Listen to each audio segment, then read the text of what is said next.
Hi guys, good morning. Kumi here. Welcome back to my YouTube channel. After my previous video, some of my friends kept asking me why I decided to pick that as my niche and talk more openly about my effeminacy, and I think I should just share with you guys a little bit from my story. I'm the third child in a family of four, and I'm the only male for my mom. I was this outspoken and a straight A student while I was young, and I was this small boy that saw the magic, the creativity, the zeal in me before the world wind up and before society told me where I fit in. Then I wouldn't even want to walk at all. I wouldn't even want to talk among my friends. I wouldn't even want to go out. Whenever I was sent on an errand, I wouldn't even want to go on errands in the day just because I care people would notice the way I walk, and people would even notice the way I talk when telling them what I want to buy, and they would make jest of me and laugh at me. And I was so scared of becoming the laughing stock in society, and I felt so comfortable around my female friends because I realized they were less judgmental than my male peers, and most of the time that I managed to go out, I would always be around the female friends. Like, effeminacy has always been my sadness right from the very young age, and it is not I don't even think it's something I would talk more openly about, or a topic that will become my strength like this. Like, it is something that I have cried over very, very, very often while growing up. And seeing myself talking openly about it now, it's even surprising me, like it's even amazing me, and I can't just stop to think about it in my head.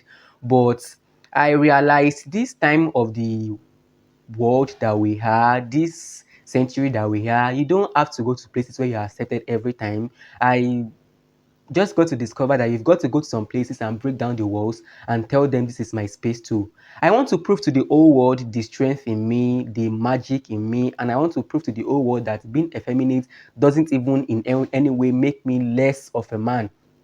And with this, I hope I am changing mentalities. I hope I am creating a lifetime for boys like me out there who society have stopped from living. Yes, let me say that, because even I personally, at some point in my life, I forgot to live because anxiety almost took over my life. I wasn't even living at all. But in the journey of my self discovery, I realized I didn't even want to kill myself in those times I've attempted doing that. I only wanted to kill the person inside me. But then something kept reverberating in my head that you only live once. And that was when I said, if it's going to be, it's up to me. I braced up and I was ready to fight. And here I am now speaking for myself and for other boys like me out there. They may be too black to understand. Leave them alone. Just live your life. You only have one life to live, and everyone is going to live his or her own lives differently. Leave them and don't even care about whatever the fuck anybody has to say about you. Just live your life and be human. Be human to everybody you meet out there.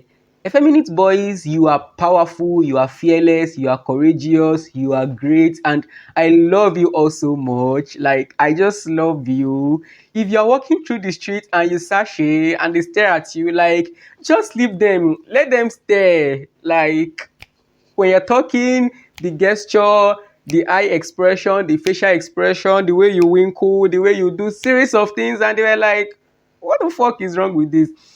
At some point in my life, I actually stopped doing that. Like, I wouldn't even. I realized I. Let me tell you something. When I actually got admission into the institution, and they create any WhatsApp group, I wouldn't even send the voice note into the WhatsApp groups because I wouldn't want them to listen to that tiny voice and would keep asking themselves whose the voice was. But in the long run, I realized I stood in front of multitudes with this same tiny voice, and I taught them series of courses that were taught in class, and I will still do voice notes of countless minutes without even caring whatever the fuck any one of them has to say about me.